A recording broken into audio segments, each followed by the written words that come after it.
Չէ, հերթ էր։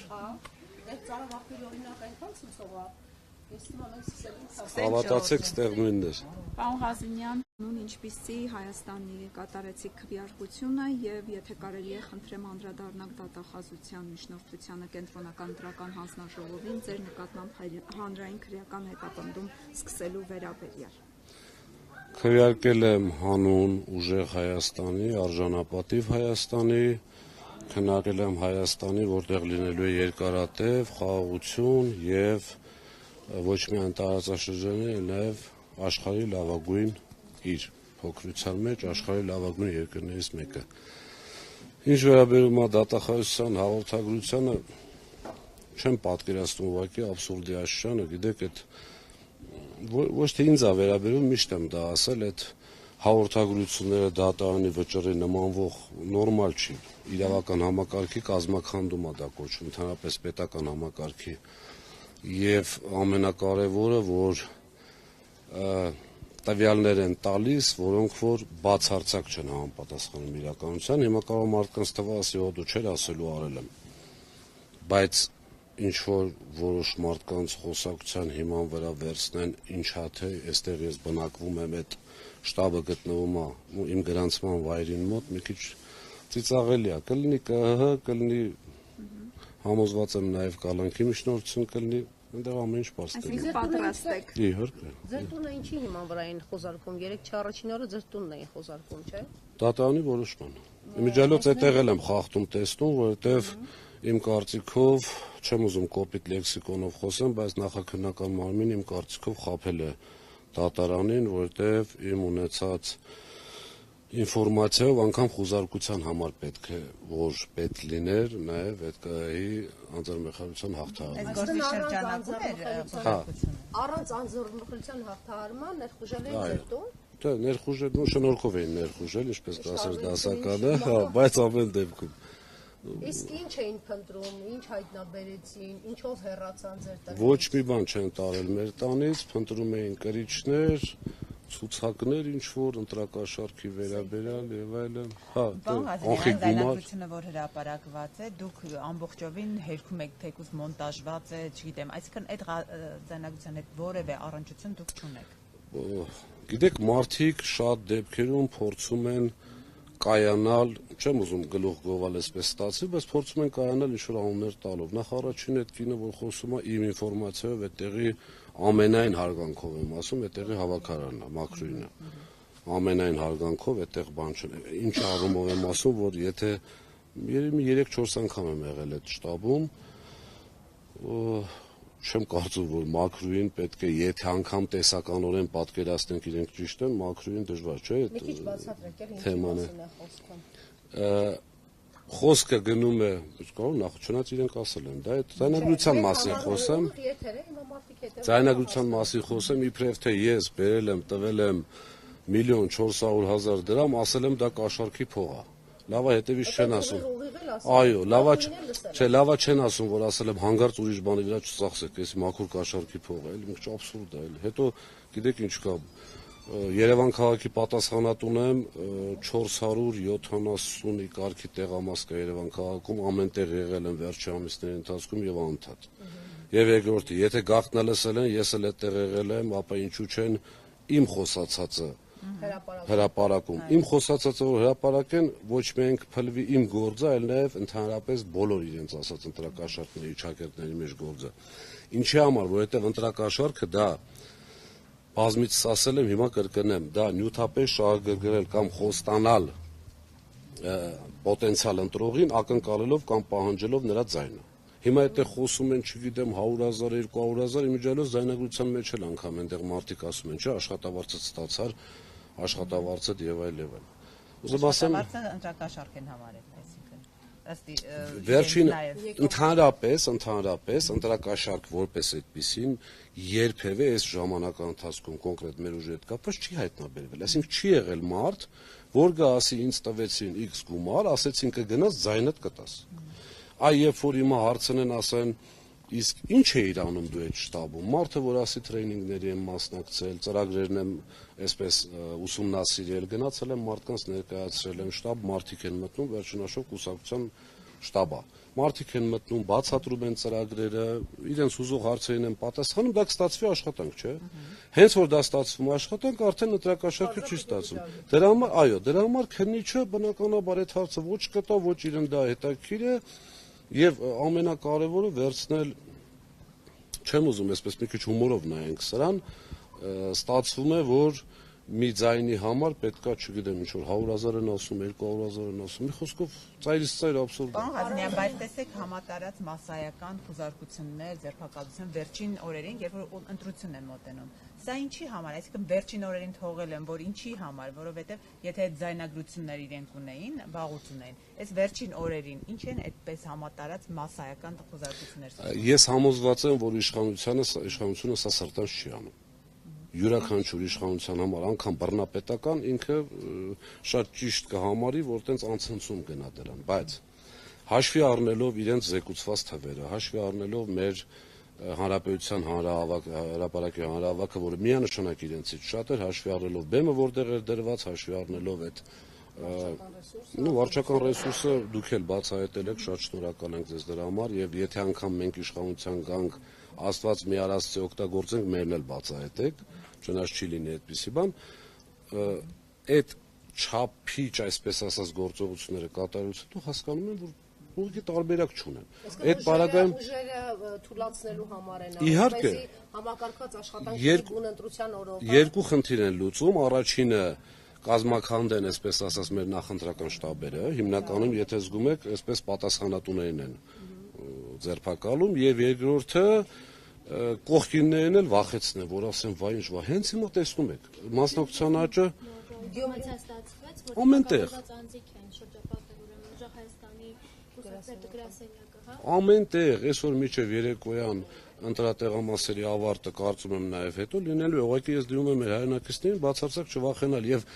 ոչ իրենց հպարտությամբ, բայց ես հպարտ եմ, որ տեսնում եմ այս մասնակցությունը։ Ղազարյան, բայց այս ամենը հաշվի առնելով, հա, ուժեղ Հայաստանի հաղթանակի դեպքում պատկերացնում եք ինչ է սպասվելու, օրինակ ձեզ։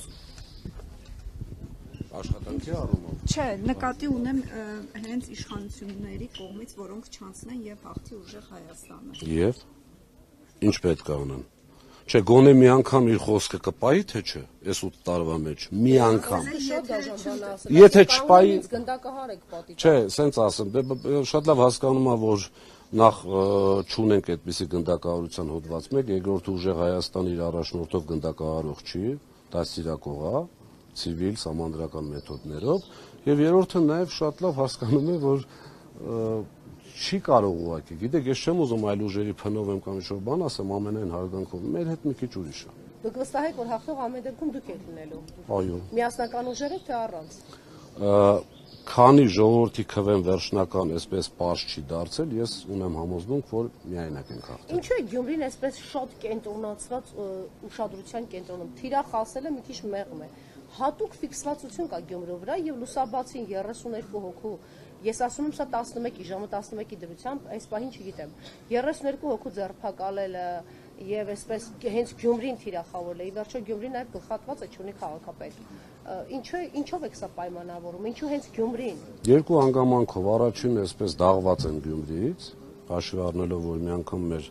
թասիբով գյումրեցիները ցույց տվեցին իրենց կամքը եւ միջև վերջ դեր կանգնեցին, համոզված եմ նաեւ ամբողջ Հայաստանն այս անգամ դա անելու։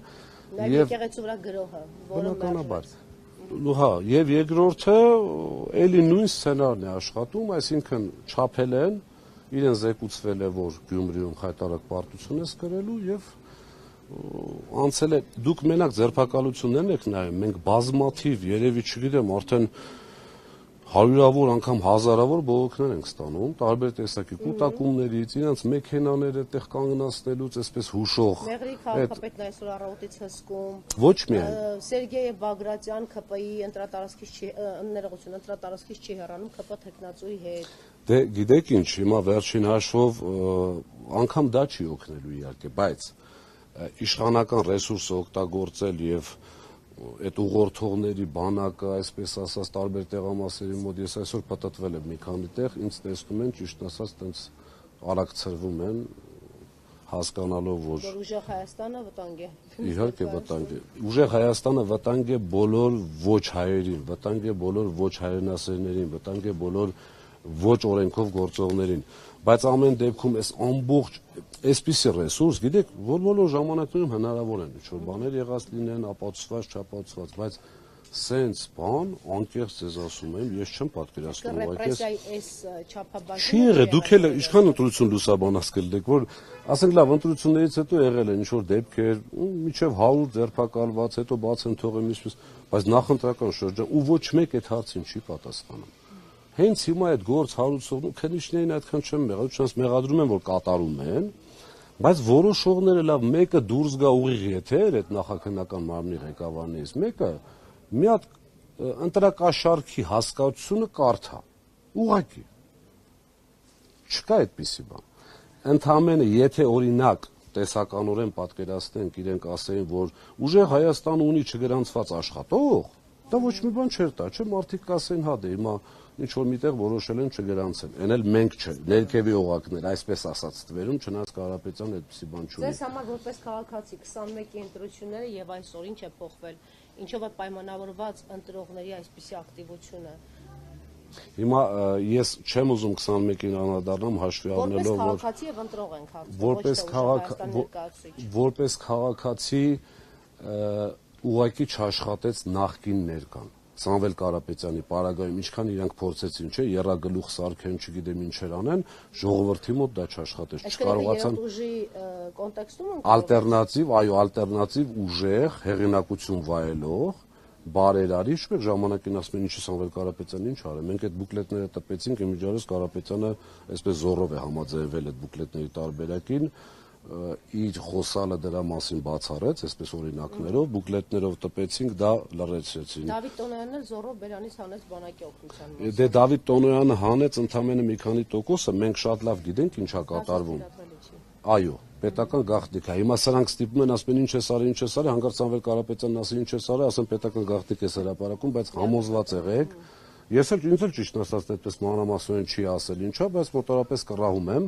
եթե Բաքուն որոշել է այդպիսի մարդու, որի հետ պետք է որ լավ լինել, ինքը փորձեր լավ լինել, իհարկե, հետախուզում հայտարարել, վերջին հաշվով մեր ժողովուրդը շատ խելոք ժողովուրդ է, շատ էլ որոշ ժամանակ մոլորված է եղել, այսպես ասած կամ խաթված։ Գլխի համար էլ միլիոններ էին տալիս, բայց նենց ստորացրեցին, մարդկանց ընկալումների մեջ ձևավորել էին Տուշոնկա գողացող։ Ես ունեցել եմ շատ լավ հարաբերություններ Մանվել Գրիգորյանի հետ, բոլորը լավ գիտեն Տուշոնկա շոուն ինչ է եղել եւ ոնց է կազմակերպել, այսինքն հերոսները պետքա գնան մահանան եւ հետո նոր իր բոլոր թերություններով հանդերձ, բայց ամեն դեպքում արել է, չէ՞։ Պարոն Ղազանյան, դուք նշեցիք, որ համատարած ռեպրեսիաներ են եւ այսպեսի բան աննախադեպ է, չի եղել։ Ամեն դեպքում, եթե իշխանությունը այո գնա ամեն քայլի պահելու իր իշխանությունը, դուք պատրաստ եք դուրս գալ եւ պաշտպանել փողոց, պաշտպանել ձեր ձայները քաղաքացու քվեին։ Եկեք կհաջողվի Փաշինյանին լրացնել, հա, ընդդիմախոսներին։ Եկեք օրինակներով խոսենք։ Սամվել Կարապետյանը որ պահին ուզեր, չէ, ինքն էլ է ասել, որ պահին ուզեր դուրս էր գալու հեծը ներողություններով, ես անգամ առանց իմանալու կոնկրետ դա ենթադրել եմ։ Նարեկ Կարապետյանը անընդհատ հեսա բռնելու ենք այս քրեական գործը, մյուսը մի սանտիմետր հետքայլ չկա։ Մեր ընդհանրապես ուժի բոլոր իմ օրինակը բերեմ։ Հիմա 3 հայտարարել են, թվում է թե ես պետք է, չգիտեմ, հագնվեմ, միջև տեսնեմ կրում ենք կամ ինչ ենք, իհարկե հաղթում ենք, բայց ամեն դեպքում չկա այդպիսի բան, իրենք էլ են շատ լավ հասկանում, որ մեզնից ոչ ոք Կարապետյանի գլխավորությամբ կես քայլ հետ չեն դնելու։ Իսկ դա իրենց համար շատ մեծ խնդրեմ է, հավատացած եղեք։ Մենք ամեն մի քվեն ատամներով պահելու ենք,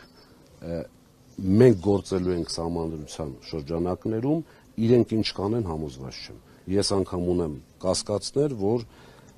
միջև ընտրություններ եւ առավել եւս ընտրություններից հետո փորձելու են ինչ-որ պարտվելու դեպքում բախումներ մյուս, բայց մենք